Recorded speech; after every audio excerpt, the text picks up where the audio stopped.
is a follow-up to yesterday's horizontal projectile discussion. And so this is a practice problem. So this is another problem about horizontal projectiles. And we'll look at it much the same way as we did yesterday. Okay? So first off, this problem is really simple. There's a cannonball, and it's being shot from a cliff. Okay? And that cliff is 150 meters high. So I'm going to draw a picture. I'm always want to draw a diagram, especially with these complicated things. So I've got a cannon sitting up here, and it's pointed horizontally, and it's going to shoot a cannonball off the cliff, okay? And the cannonball is going to go bam and hit the ground like that, okay? And here is the ground down here, okay? So it's going to fall in a parabola down to the ground, or a half parabola down to the ground, okay? The cliff is 150 meters high, okay? Okay, and the ball, the cannonball, is going to hit the ground 50 meters away from where it was shot on the edge of the cliff, okay? So we're going to answer some questions about this, okay? We're going to answer some questions about this, and you can get these in your notes, okay? So first of all, I've drawn the diagram. So first of all, I'm going to make a table in the y direction and the x direction. Well, the y direction is vertical, okay, and the x direction is horizontal. And these two motions by the projectile are governed by different things. The cannon provides the force which provides the horizontal velocity. Gravity provides the force which brings the cannonball down to the ground, okay? And I can treat these separately because the cannon's firing horizontally. So I'm going to draw a wall like right here. Okay, I'm going to draw a wall like right there. I'm going to do these separately. Okay. Second thing I'm going to do is I'm going to write down. What I know, both vertically and horizontally. So the first thing I'm going to write down is, well, the displacement in the vertical direction. So everything I write here is in the vertical direction. Okay. So in the displacement in the vertical direction is minus 150 meters. Okay, I know that. Okay, I also know the acceleration due to gravity is minus 9.8 meters per second. Okay, and the last thing I know is that since this cannonball was shot horizontally from the cannon, that the vertical velocity initially is going to be 0. Those are my three givens. Okay, those are my three givens. Okay, and on the horizontal side, I know something. I know that the displacement in the horizontal direction is going to be 50 meters. That's how far away from the cliff the cannonball is going to fall. I also know that the velocity, okay, in the horizontal direction is going to be constant. And I also know there's only one equation I can use on the horizontal side that I can use to calculate the velocity, and that's the velocity equals delta D over delta T. Okay? So I've kind of captured everything I know. Okay? Now, so I'm going to answer some questions. Let's take them one by one. Okay? So first of all, what's the initial velocity of the cannonball? Well, the initial velocity of the cannonball is 0. Okay?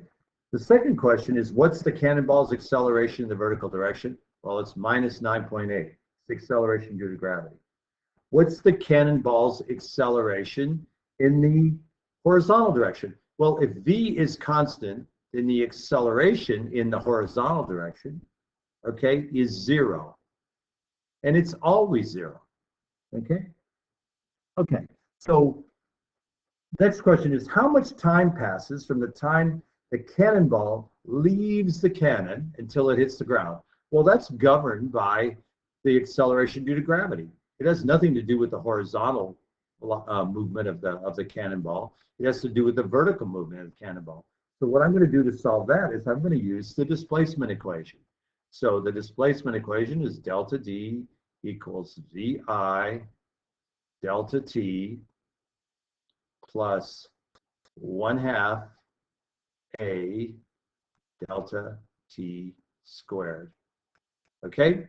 And so then, if I look at this guy, what do I know? Well, I know VI is equal to 0. So since VI is equal to 0, I know this is 0. Okay, I know A, okay, and I know delta D. I can solve for time. Okay, so if I substitute in, remember displacement's negative, right? This is 0, so I'm going to ignore that.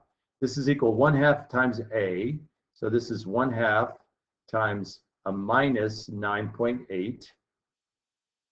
I'm not going to put units here. And then delta t squared. Okay, now if I go and solve that, first of all, 1/2 times 9.8 is minus 4.9. And I'm going to divide that through. So I'm going to divide both sides of this equation.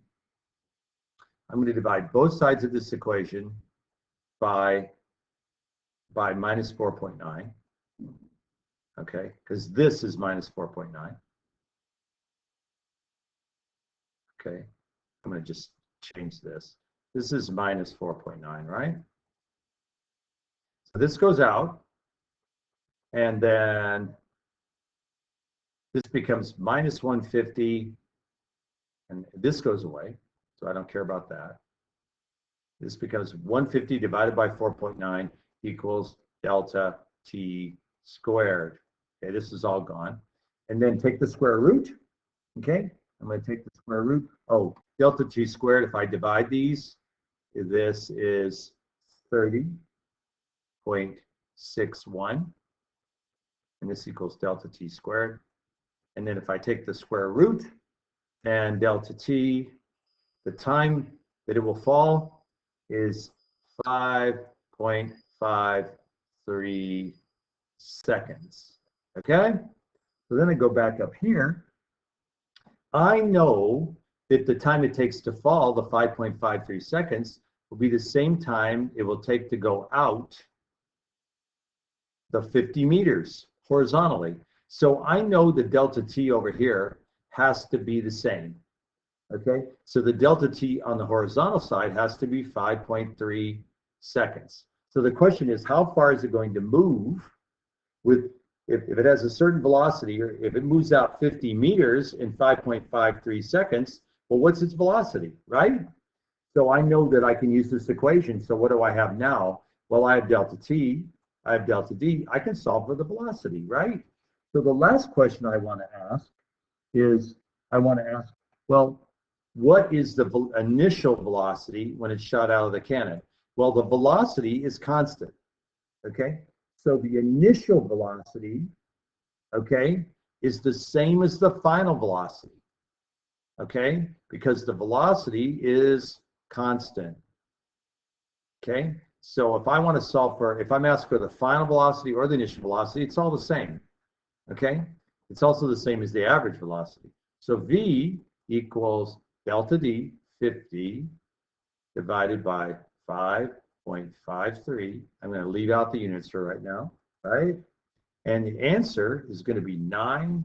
The initial velocity and the final velocity are, both the initial and the final velocity are 9.04 meters per second. And that is a horizontal velocity. That's a horizontal velocity, obviously, right? And it's also here, we're going to have it be to the right. Okay, we're going to have it be to the right because it's positive. So we're just going to say to the right. And as this is on the horizontal side, this is going to be horizontal. Okay, there you go. So that's, again, that's how to solve these problems, similar to yesterday. So it's up to you to practice this so you know how you can do it, okay?